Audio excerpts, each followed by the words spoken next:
I often meet singers who do not usually deal with pitchiness except from when they're singing these big leaps.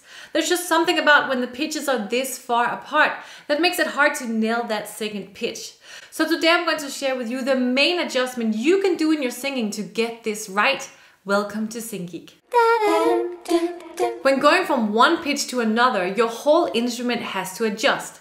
And as the distance between these two notes increase, so does the difficulty in getting it right, because you have to make a bigger adjustment. This both goes for large leaps that are ascending, so going from low to high like this. Somewhere over the rainbow. And for large leaps that are descending, so going from high to low like this. Sweet Caroline.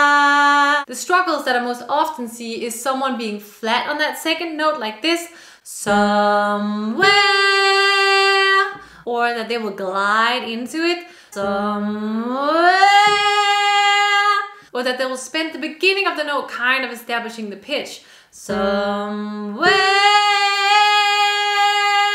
So how do we avoid that?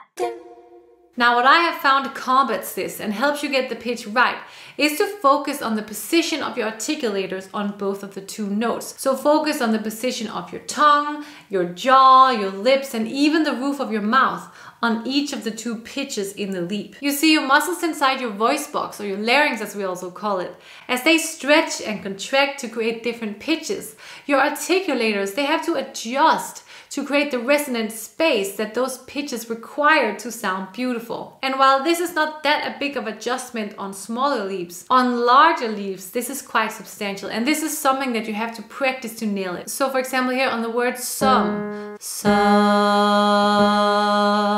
my lips are rounded and my jaw is fairly closed. But then when I go all the way up here,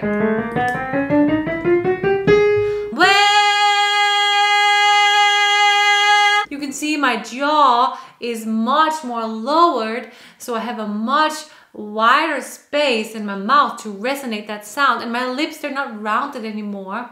It's an open vowel, so I don't have rounded lips. The reason you have to practice is because you cannot create pitches like you can on, for example, a piano, where I can just look here and I can be like, I want to play G. Or on the fret of a guitar where you have a specific place where you should put your finger to get the right pitch. We as singers, we have to rely on feel to get the note that we're thinking of, right? To get the note that we want to play, we have to feel how it feels to create that pitch. It's kind of like a trombone or a violin, which is a fretless instrument, where you have to learn how it feels to have your finger in the right place to create the right pitch. So practice getting a good, clear sound on each of the notes separately, and then practice moving between them and speeding up that transition until bam, you get that second note right every time.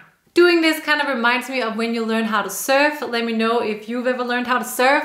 But to do that, you lay on the beach on your stomach, and then you practice over and over how to stand up in the perfect position. So you lie down and then you go bam and you stand up so that you're ready to ride the wave. I always think about that when I'm trying to get in that perfect position for my second note in a leap. And I just want to make sure that I also mention large leaps that are going down, because pitchiness on lower notes is just as common, if not more. So here you really also have to make sure that your articulators are adjusted so that you can project your sound. What often happens is that because you have had a larger space in your oral cavity, you don't get the space close enough for the sound to bounce around in here and get projected out. So if the space is still too large, then the sound will just sort of fall out and get spread out and you can't project it. So for example, if I go here, ah, instead, ah.